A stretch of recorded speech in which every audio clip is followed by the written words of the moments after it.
Okay, so we have Andy going second, and we have our deployment. So I'm not surprised by the placement of the Abyssal King here. He can basically play the role of Leonidas in the 300 and stop that gap and just shoot everything as it walks in and be relatively safe from anything that the opponent is going to lay out. Yeah, I could see that as a potential option. The other thing, though, I would like to see from Andy here, I think he needs to protect that rock a lot more than he is. I think that's Yes. going to be a big target for Nekane because obviously with the amount of Incorporeal models that Travis is bringing in the Night Terrors and in the other solos and such and the Furies, that's going to be a big priority target for Travis to remove. So it's going to be pretty much down to Shadowtongue to scalpel a lot of those models. After that, he loses the rocket front. So Yeah. I would have liked to have seen him either try to put it behind the forest a little bit and get the Abyssal King in front of it to block line of sight to it, or put it more um, closer to the obstruction so it's harder to get a good line on that model as well, or even park it a little farther back, just so you have the gunshots and whatnot when those models inevitably come forward. Yeah, I would definitely agree there. Not loving the placement, but we'll see how he bubble wraps it. Yep, yep, yep. Some Um, apparition moves here by Travis. Looks like we have Calamity racked. yeah, Calamity, and what is his other spell that he took here? Should Can't be quite make it out. 2 additional spells. Oh yeah, he's got Mirage looks like, and Mirage comes base with Nekane. oh baby, Yeah, she's a phenomenal caster. Um, Arguably the hardest of the Kriks casters to play because she gives you the most options and is also the most fragile. yeah, and you have to have the mini game of taking damage from herself in order Yes. to be effective, but also not too much to make her potentially weak enough to get assassinated. So like you have the game within the game with Nekane. Yeah, remember, kids, life is a resource.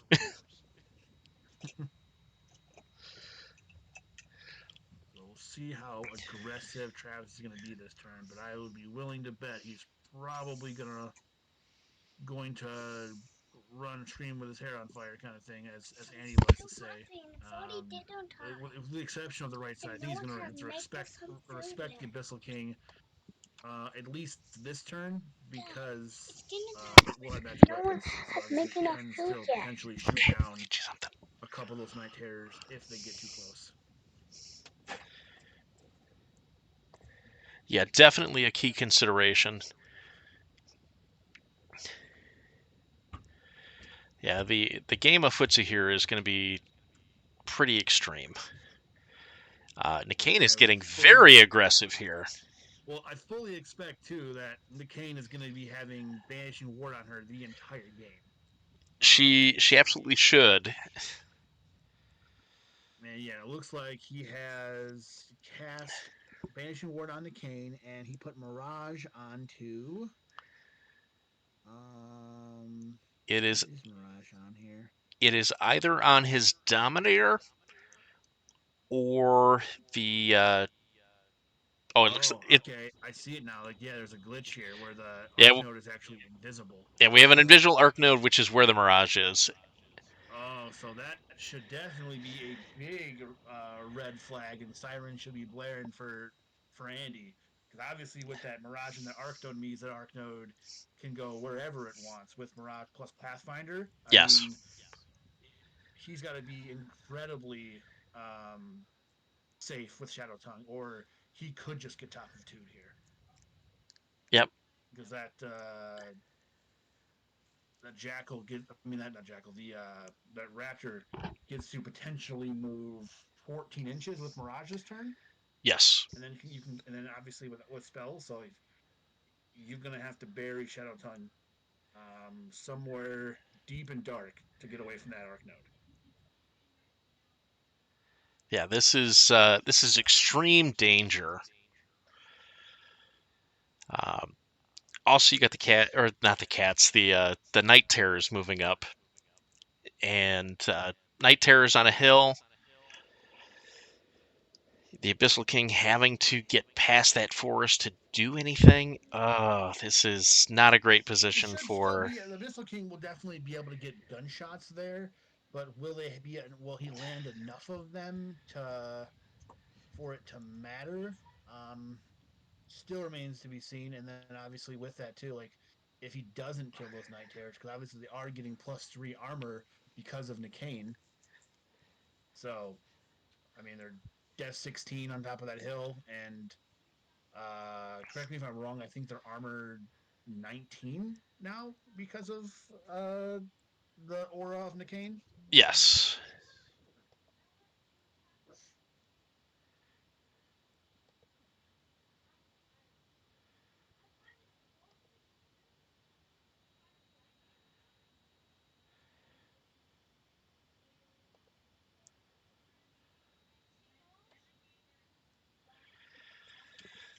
Yeah, he's definitely going to get the arc nodes where he needs to, or not. He's definitely has the ability to get the arc node where he needs to, and the shield guards are going to be a key component here.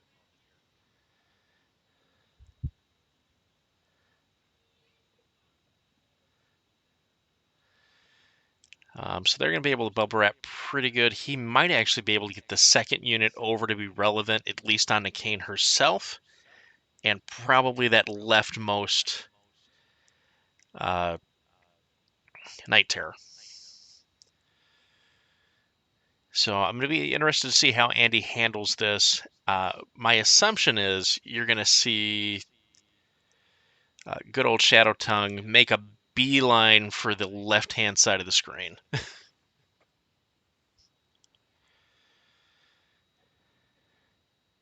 Yes, I'm very curious to see what Andy's second rack option was.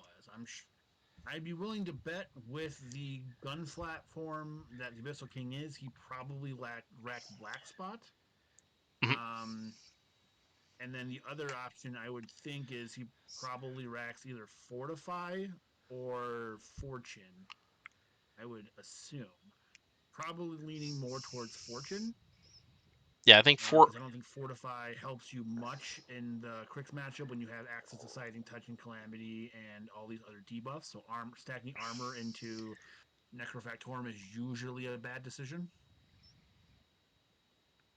yeah, most definitely. It looks like the second arc node is also glitched and in the middle of the screen. Yeah, I think the issue is there, and I've run into this a few games that I have played as well. The when you put in the arc node back, Yes, that for whatever reason screws up the system that was causes the glitch. it breaks the mold. Yeah. So we'll have to keep a closer eye on where those arc nodes are, and I'm sure Andy can see them, but it's even scarier when we can't. Yes.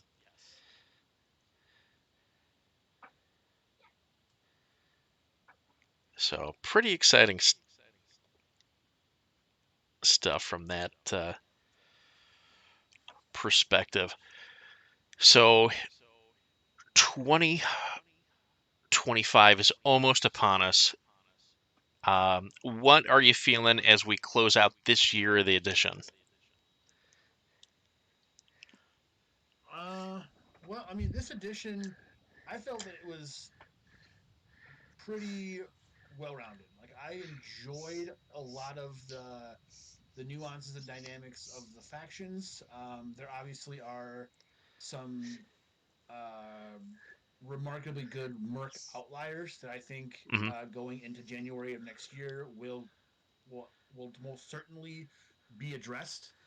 Um, and as someone who has played well over a few hundred games with War in person and on Wartable, I am ready for something different. I definitely am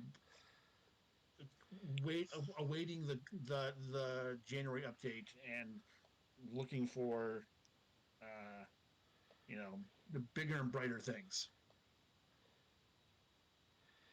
Yeah, most definitely same.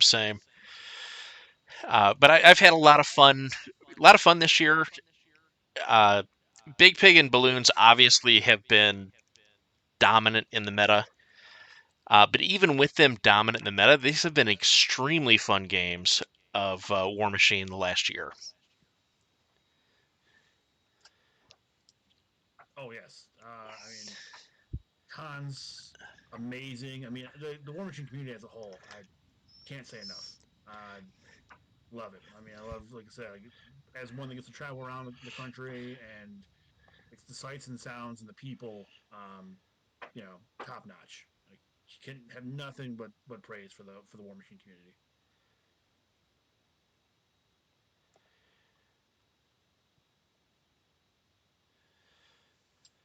Oh, yep. Looks like Travis is definitely. Oh, okay, we're on. Looks like we're on to Andy's turn now. Okay, so Yep. Travis has finally moved all of his models, and we'll see how. Looks like Andy's also looking to be aggressive with running up his expendable boarding party to Arc Node and hopefully shave off. I'm assuming some of Travis's front line. Yep. See if he can get some. I mean, See if we can get some throws here on those sludge thralls. what I'm super excited for to see if he can one shot one of those sludge thralls, especially that one that's packed in by all those mechanothralls. When they explode, he takes all those mechanothralls out with him. That would be pretty hot. Yeah. The other fun bit is these throws are AoEs, so even if he shield guards them, it's possible he could get 2 Mechanothralls with each of these shots. Again, if his dice heat up.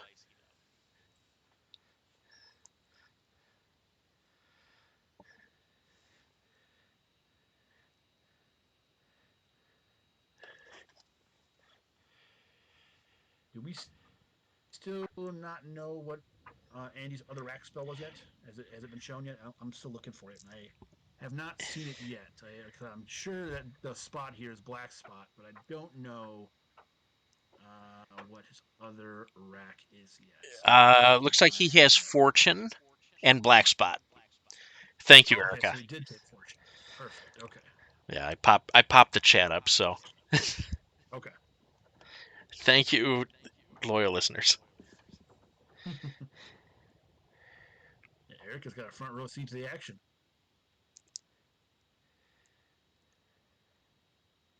All right. I am really just for content. I am hoping that this number two sludge troll just bites it as one of the most oppressive models in this new format, or it definitely will be a huge terror next year. I am just excited to see if this sludge troll just bites it and takes out half the unit with it. Yeah, I am as well. The Sludge Thrall is such a unique problem in Warmachine in that it is 8 boxes, evasive, blows up when it dies. It blows up unless it's removed from play. So there is some counterplay there.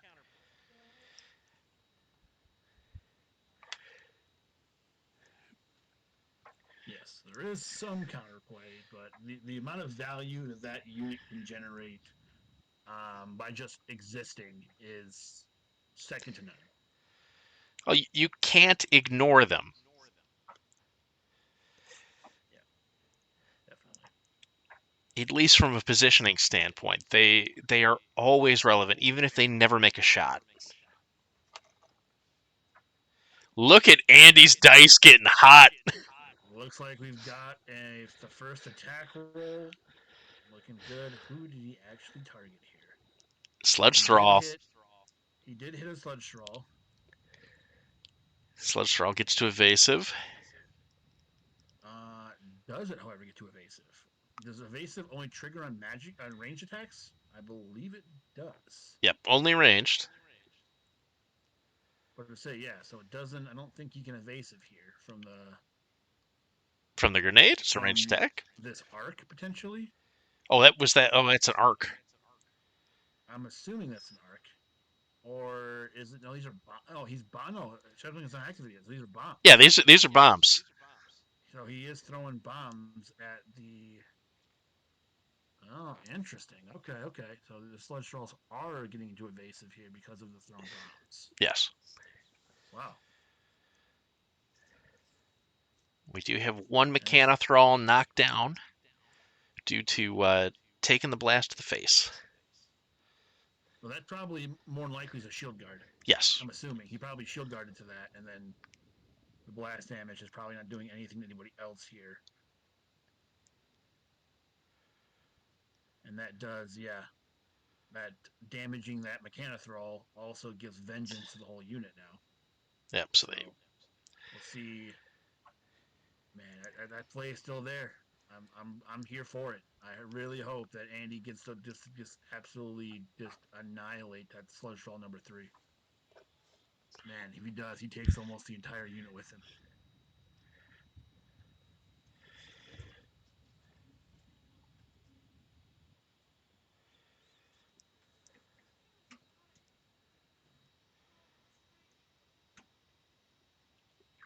yeah, the vengeance on the shield guards is a special kind of hell.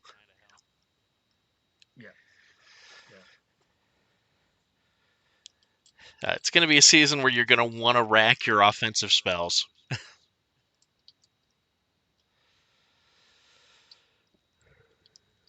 especially into Nekane when you have, full complement of Night Terrors and these also amazing machine rate dominators. These are incredibly effective for 4 points as well.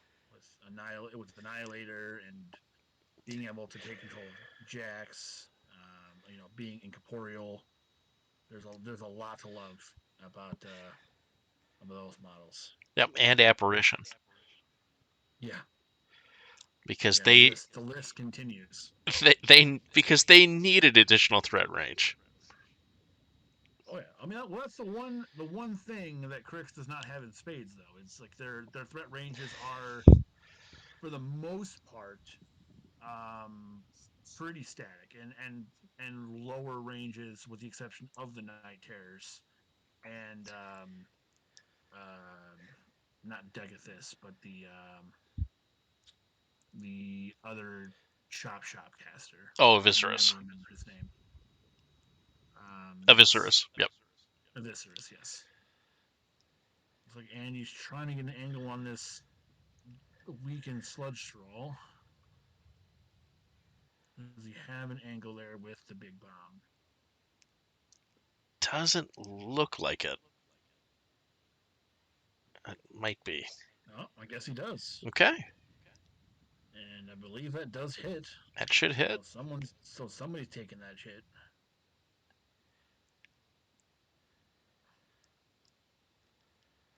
It's the Mechanothrall. Looks like a Mechanothrall and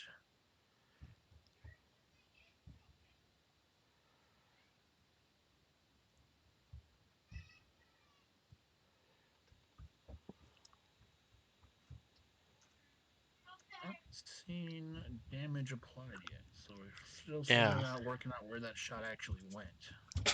Yeah, it's a little difficult to tell from this angle. I do see that no knockdown has been applied anywhere.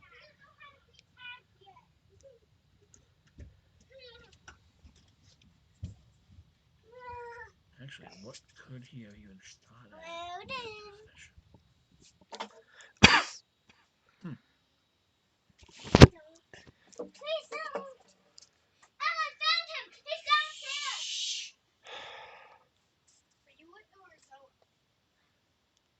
Well, we carry on. So are we on to? Yeah, so we're on to Shadowtongue now. So Shadowtongue is arcing spells. Okay, so we have Fortune onto the big guy.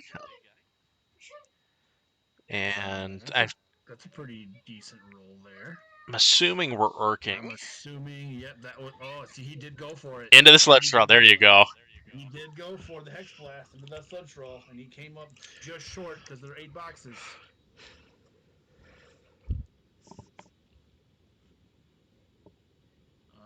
Looks like, did he go for it again? Okay, we have a canister. Oh, these are blast That's damage from that's blast the damage. Hex Blast. Yep.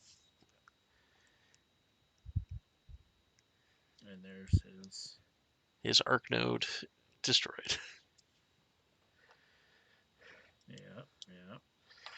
For those unaware, Shadowtongue can cast spells through his own infantry, and then they take damage as a result.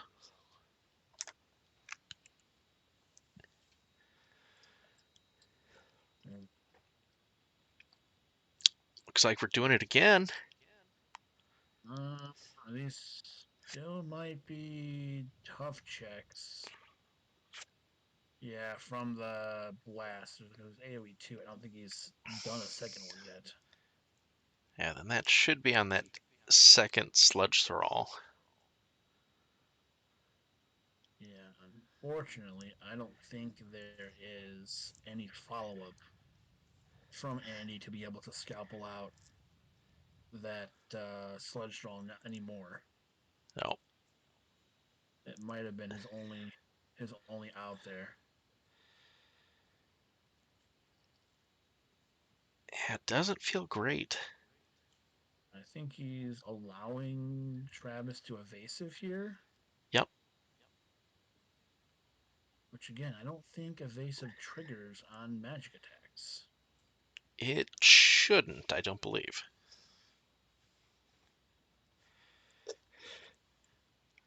To the app on the phone.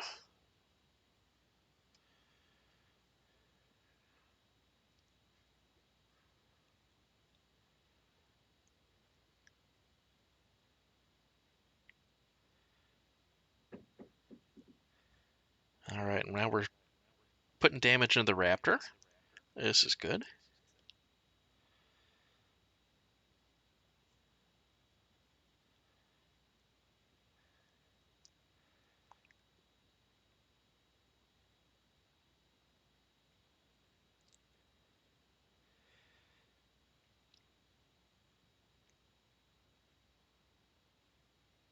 And so far, we have not had any of the,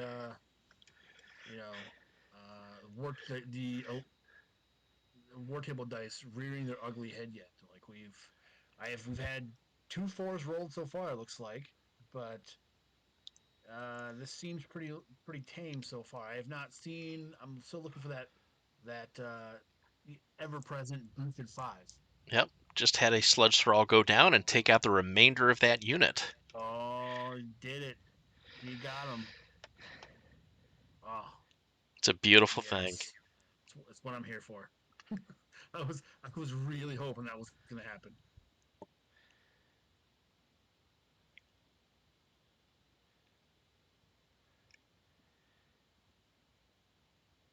Yes, evasive is when a model is hit by an enemy ranged attack. Immediately after the attack is resolved, this model can advance up to 2 inches.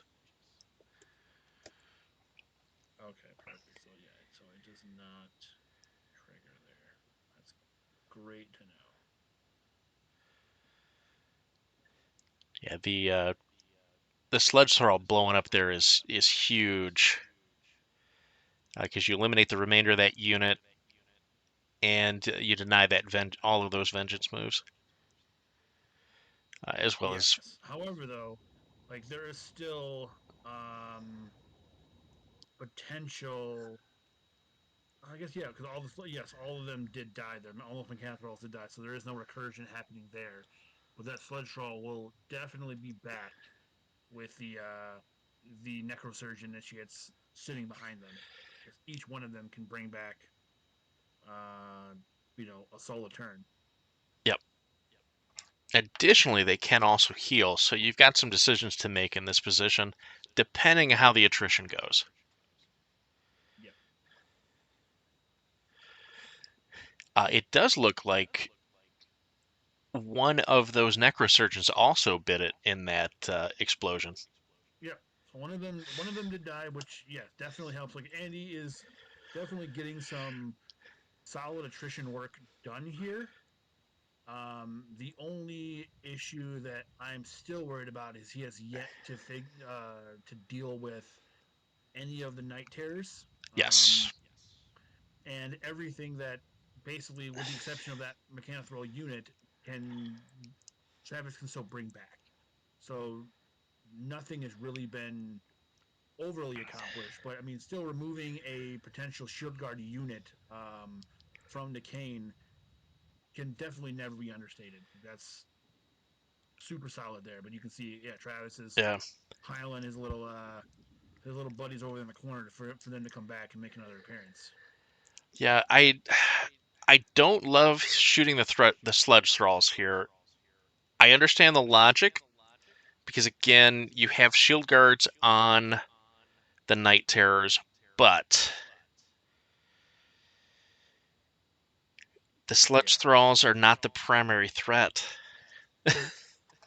Well, and the fact that I believe the king is now in charge range of the night terrors, Yes.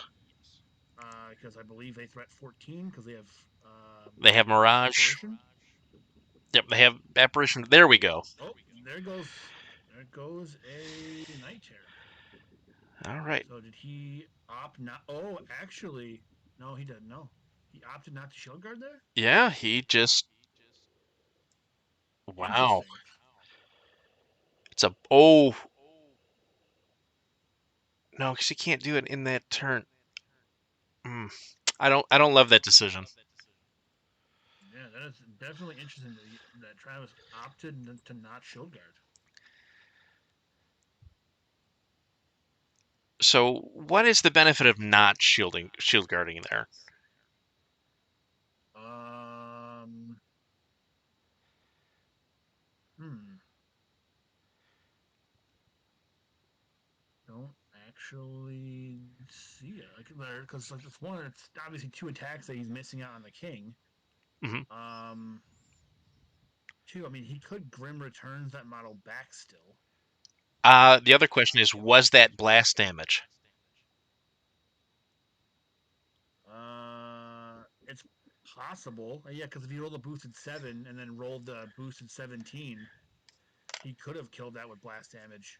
Yeah, I'm thinking that was a blast damage. Because I think it's what POW 10 blast, right? So it would have been Yeah, off 9. yeah, you're off 9 Yeah, there. that definitely would have been enough. The 17 would have been enough to kill him with blast damage. Yeah, I'm gonna make that assumption because that not shield guarding there is not something Travis would have done. Yeah, I guess that would make sense if yeah, because obviously that boost 7's not hitting a night terror on the hill. All right, it's. I want to see how The Andy other handles these Marauders here and their The placement. other thing though that scares me is that Mirage Raptor Hmm.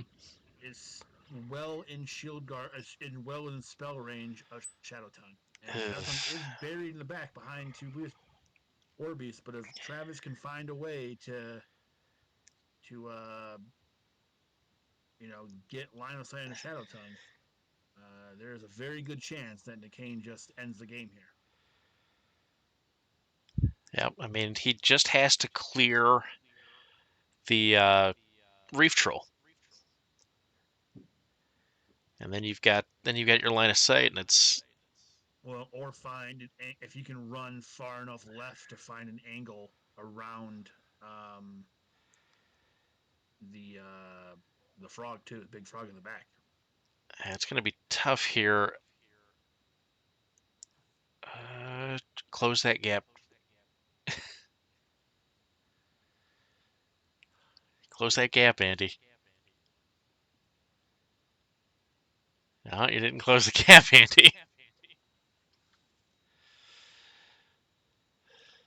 There could be an opening there.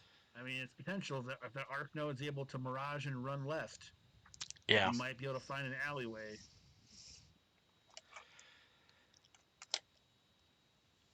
All right, back to And Travis, top of 2. I'm sure that's what the mirage is doing in the arc node. So I'm sure Travis is looking for it. Yep. See, Yep. he's already moving him. Yeah, he's already looking for where that line of sight is. So it's very important when you're building your stack, you close the gaps.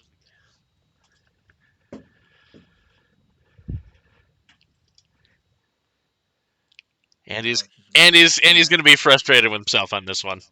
Well, I don't know if the Arcano can get that far. It'll be Yeah. close, but I don't think the Arcano can get to that position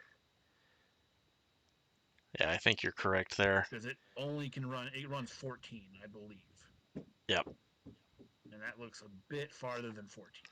Yeah. Yes. Saved by trigonometry. Yeah, because there he's blocked.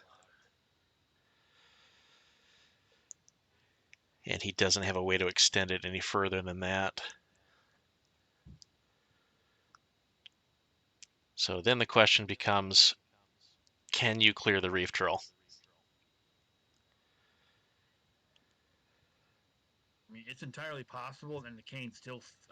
Let's see.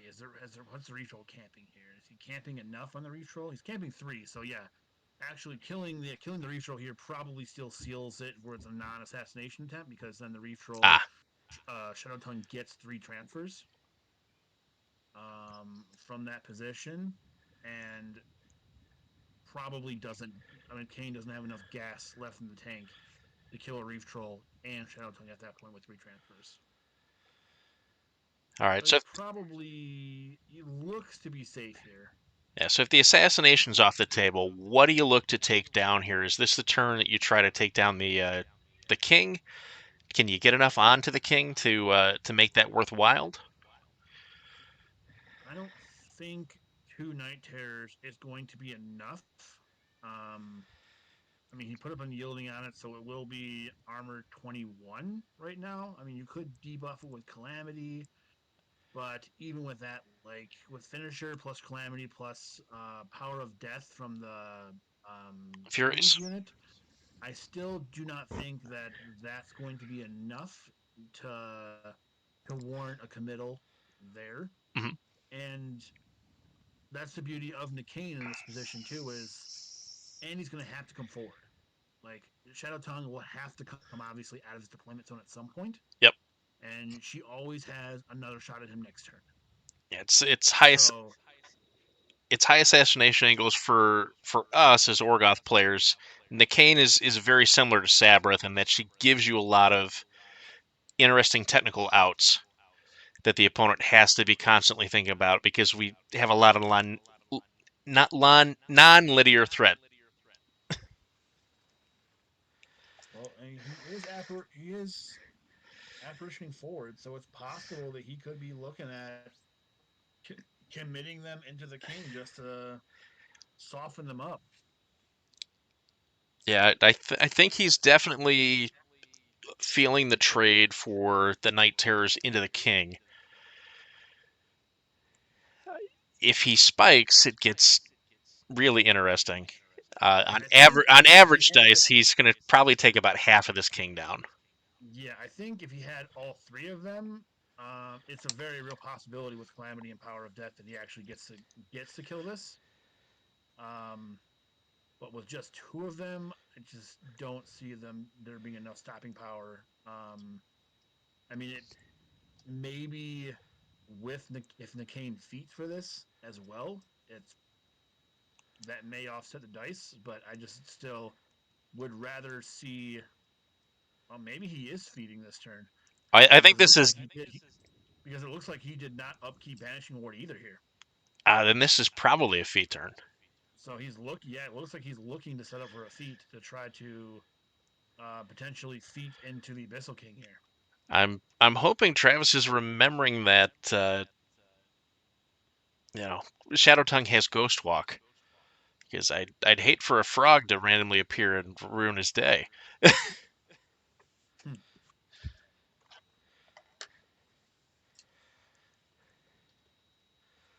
So the Arc Node is coming up.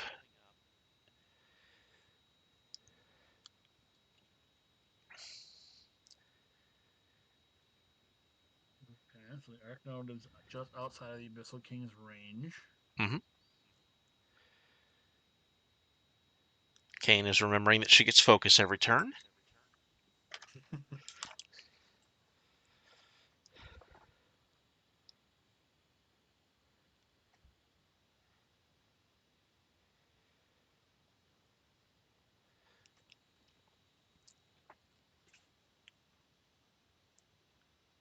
Yeah, John in the chat makes a great point about potentially sniping out the totem here, is that does eliminate most of the counterplay.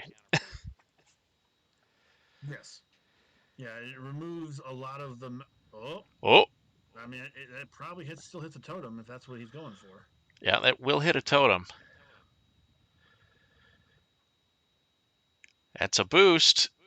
Oh, it looks like this is Nakane's feat because looks like Travis is counting damage Nekane is taking. Yep. So is this a totem in Moriarty? I have not seen any damage taken yet on anything. So a lot of dice being rolled, but I haven't seen anything. So this might be just going on the king. Oh, No, votes on okay. Shadowtongue's proper. So is he just trying to kill Shadowtongue with blast damage? He might be.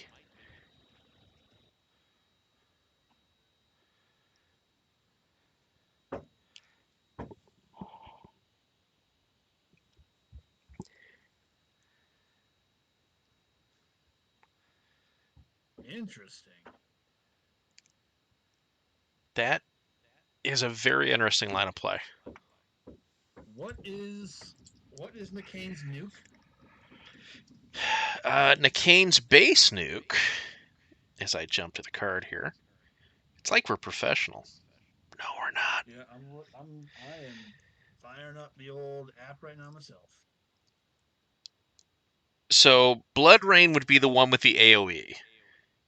Okay, and that also does corrosion damage. So Yep. that's definitely what we're seeing here. And what POW is that? Is what POW 8 on Blood Rain? POW 8, Ooh. POW 8 Blast, AoE 2.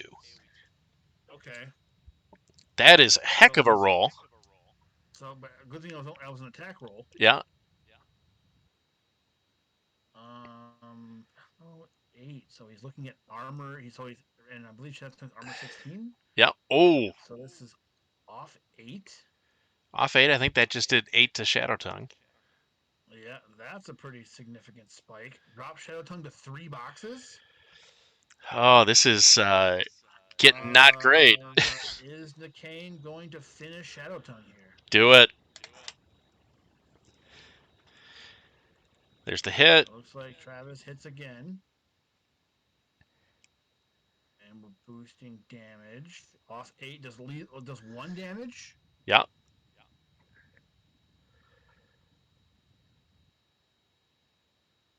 To the 3.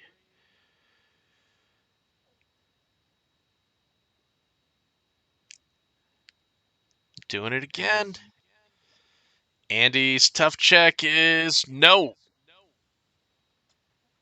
And Shadowtongue There's the GG. to Blood Rain. Blood Rain. It's a thing.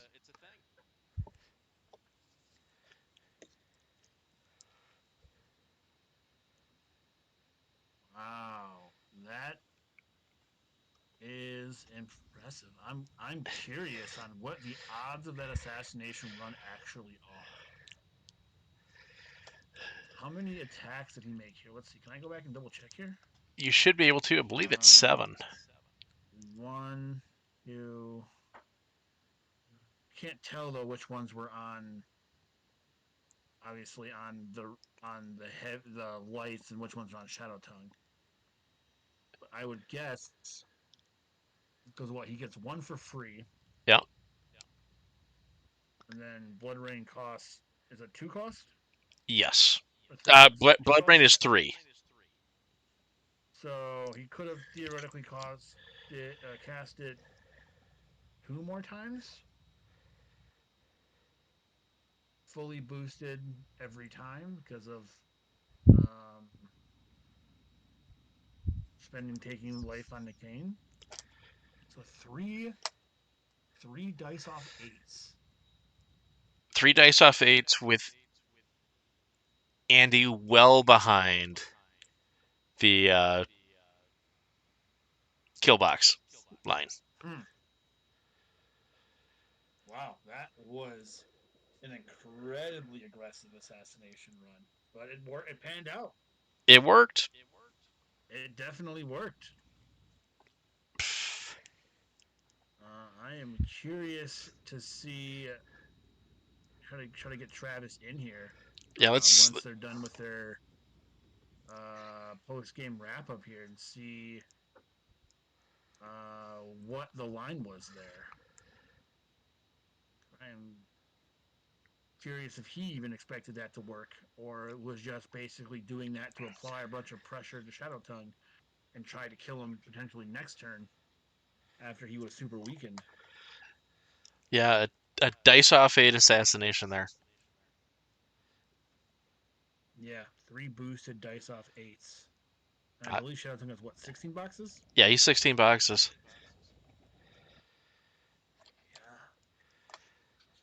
The odds are not great, but as Han Solo said, never tell me the odds.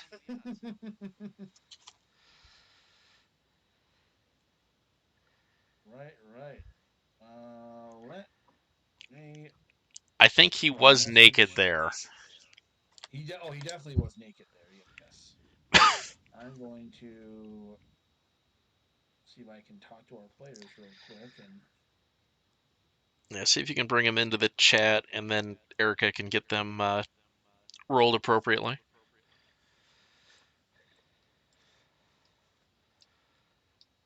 Because wow, what a show! Models were put on the table, and then a caster was removed. Yeah. I mean, we kind of expected this game to be, you know, fast in one way or another. But yeah, even I didn't expect it to be that fast. That was a bold play that worked out. This just in: Blood Rain going to Blast 3.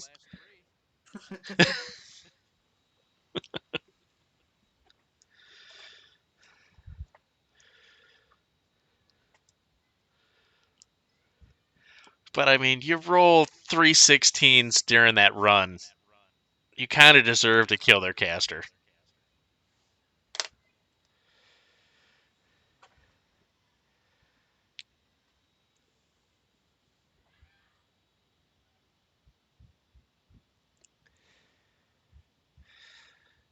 Yeah, with 0 camp there and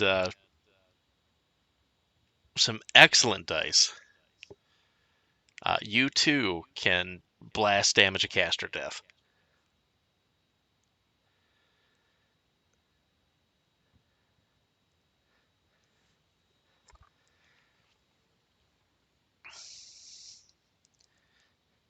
So I think we can all conclude from this that Krix is fair and balanced. 100%.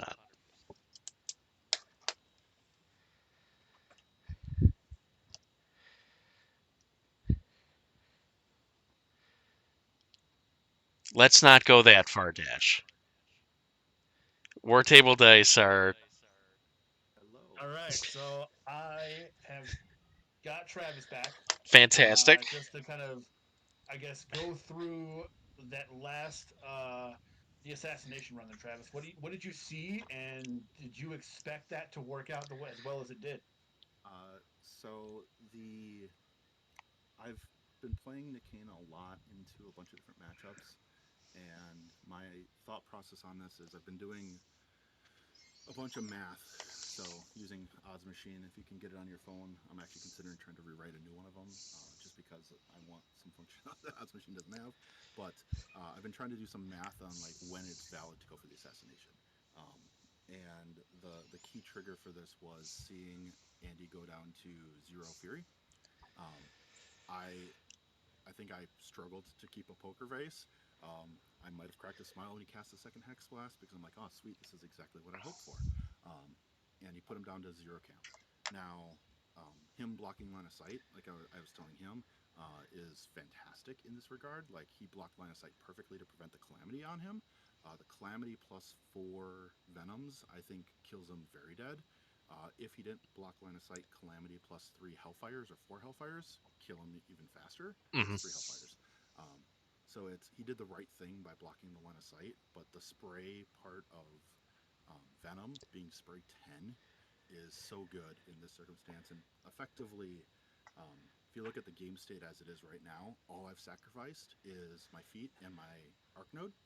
My caster is going to back up this next turn, and the rest of my army is going to present in front of it. So it's a situation where the feet, if you can do it with minimal movement and minimal, like putting your caster into a scary position, it's a very effective feat that you don't really need to worry about all that much. Yep. So that's something that we had missed on Joker. We had you on Blood Rain. On Blood Rain, hitting the heavy and then going blast damage behind it. We're like, this doesn't seem great odds, but Venom Changes that math entirely. Yes, yeah, Venom is a So super quick way to use it. you need 7s, then your dice off 6, right? And you can you need 8 hits and you're off 6. If you can get the Calamity off 6, off 4, or 6 hits off 4 for damage, you're likely to hit most, if not, like the odds are you're gonna possibly miss 1, but you're gonna get 3 or 4 or 3 of the sprays to hit. And as long as you spike a couple damage rolls, which I spiked that 1, yes, that let me like be in the position of we saw a couple boosted 16s out of you there. One was the attack roll, one was the damage. I'm like, yeah, definitely. Yeah, as soon as you get one of them, skews the math. Yeah, skews the math quite significantly in one direction. Right. It makes it a lot simpler. Yeah, and the Venom being only cost 2 makes that negligible. Right. But so you're talking about Oz Machine. Did you put that into Oz Machine before you made the run? No, I put it in. So to be fair, I have been thinking about this matchup all week. I had it in Odds Machine on Tuesday. I had done both the Odds Machine of Pyg Bomb and Shadowtongue. Shadowtongue is the significantly easier one to kill, surprisingly. Pyg Bomb, because he has resistance corrosion, makes this so much harder to kill because both Blood Rain and Venom are corrosion based. Yep. And you have to hit the Calamity to do that one, and he has to drop to 0 Fury for you to kill him with any degree of reliability. Shadowtongue you can get away with 1. If he's got 1 Fury on him, you can pretty reliably kill him. It's like a 75er, 75% chance, but it's really the going down to 0 camp. I'm like, I'm gonna go for it. Like this is too good of an opportunity. I had an extra spray left. It was too good of an opportunity to not take. Yeah, I mean, you only lose an Arc Node in this situation. I'm sorry, what was it? And you only lose an Arc Node in this situation if it doesn't work. Correct. Yep, you only lose an Arc Node. You have your rest of your army doing stuff. Like Andy did fantastic. Like he's up on attrition already because I'm down a full unit of Mechanothralls. I'm down. I missed a shield guard on a Night Terror. That shouldn't have happened. Literally, that was just me forgetting that, like not looking at the table. Those are Mechanothralls right behind it. I should not have lost that first Night Terror. That was just a mistake. Originally, that he missed and then he killed it with blast damage because of the POW 17. No, yeah. He hit it, and I forgot to, because the Night Terrors are armed 19 next to Nekane with 5 wounds, so it's actually really hard to kill on a blast damage. I just forgot to shield guard it, and as soon as I was moving the model, I'm like, wait, I have shield guard right here, and I just forgot to shield guard. So that's where that came from. I shouldn't have lost that Night Terror. I should have lost the Mechanothrall. But my positioning of the Mechanothralls around the Sludge Thralls on the left, that was a 100% mistake that Andy took perfectly and cleaned it amazingly. Yep. Yeah, I called that out as soon as I saw that. I was like, please let him kill Sludge Troll number 3. Yep. Yeah, and he did. Yeah. I mean, arguably, it was. He got a little greedy, obviously, with it, and it potentially cost him the game. But it was, Right. It was definitely a good attrition play there, being able to take out that Sludge Troll and take out the full unit of Mechanothralls, basically, with the secondary explosion. Yeah, and if I honestly, my play, thinking about this in hindsight, there's things that I should have done potentially better. The one that I haven't had enough reps to really racked this in my head is I should have had him run up his 10 inches here and then have my sludge balls come over here and spray some of his guys down. Because if I can do that, I can get more souls on the Iron Lich commander, which will then let me have more rerolls on the feet. So like having one reroll is good, but if I can clear out more of them, it's better. And I didn't recognize it. I was like, the feet feels like it's a 95%er. I'll just take the 95 and go for it. So there's plays that I know I can do better in the future.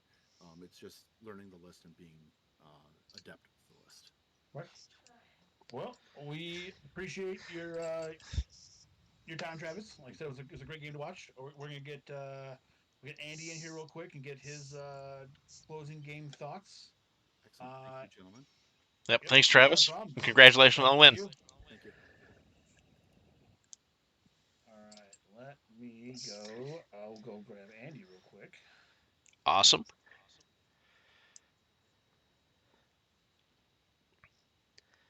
So Venom was the poison that was too far. Hello, hello. All right, we got Andy. Andy back in here now. So Andy, yeah, we definitely saw the run, and we are just kind of curious what your obviously take was there. Yeah, I don't have the math nailed down for Nekane at all. I didn't realize she could boost on the spells that she didn't cast with health. Uh, so I thought I was only going to get a hit with like 2 boosted sprays. That was not the case. There were a lot of things I could have done to be not dead here. I just didn't do any of them, unfortunately. I could be an inch and a half further back, which prevents her raptor from being within 10 inches of me. I could have not cast Fortune on the big guy and gotten greedy with shooting with him and just camped 2 and said, I'm already ahead, I don't need to be more ahead. Yeah, just a bad positioning play on my part. I think I was aggressive. I think going naked was fine, honestly. I just didn't position correctly. Yeah, I mean, that's the thing with the Kano too, is you can position to fight off one angle, and then there's always like a secondary angle with with the spray and not having to see you, and things of that nature. But you definitely were a hero of the people by killing that Sludge Troll and killing that whole mechanical unit. Yes. Entire unit melted. That felt good. And as soon as that happened, I need to just say, okay, I'm way up on attrition. He's not going to be able to fight me on fair ground. He's only out is to try and assassinate me. I need to just back up as far as I need to back up and just accept that I don't need to be aggressive on board space at all with my caster. There's no reason to. Yeah, definitely. But in my head, I had already planned out the rest of my turn. I did not plan on taking out that many dudes over there either. So I was just autopiling the rest of my turn with what my plan had already been. Yeah, which as soon as I saw him deploy that way, my eyes lit up, and I'm sure yours did too. I was like, please let Andy see this. I want this. I want this to happen so badly.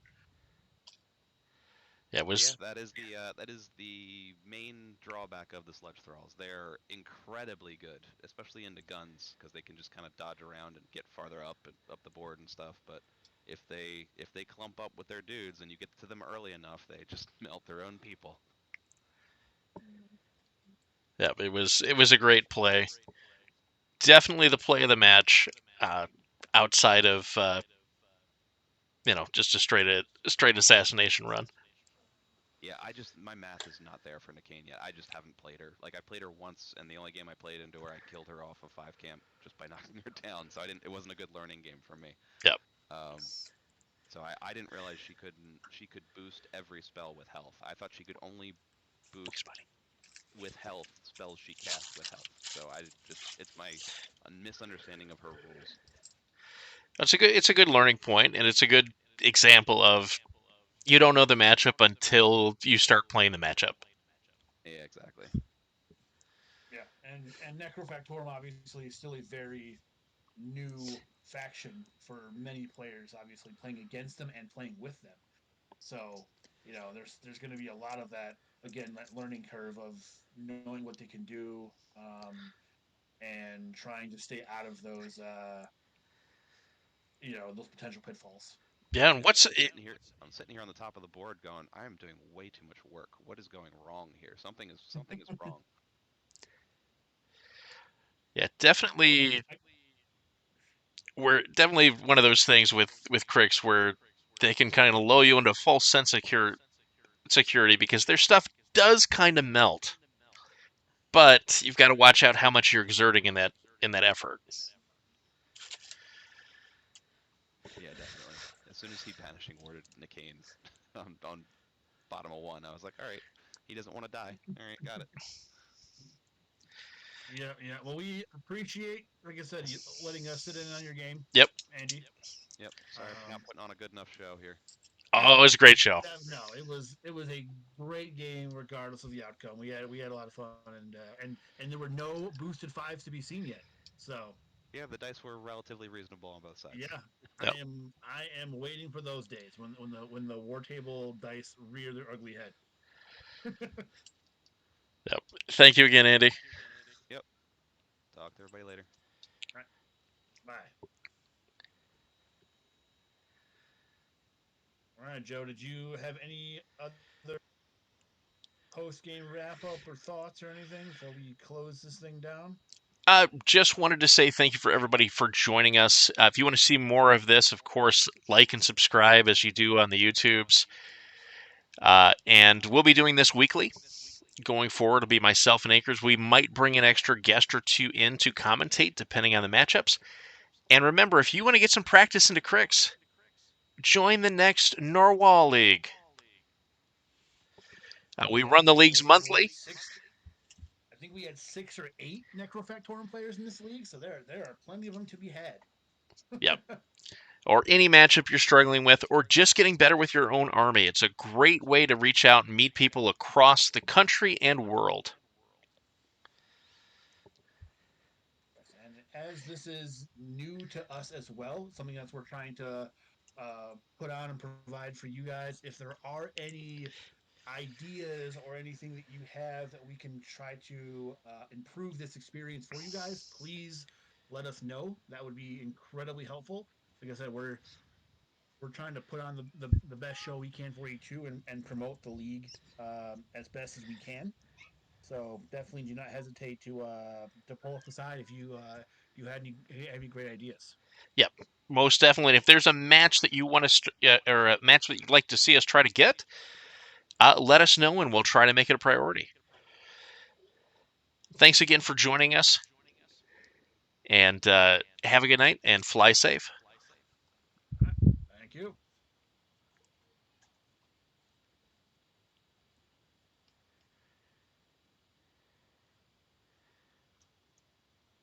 That was super fun. That was awesome. I had a good time with that. Me too. I enjoyed it as well. Let me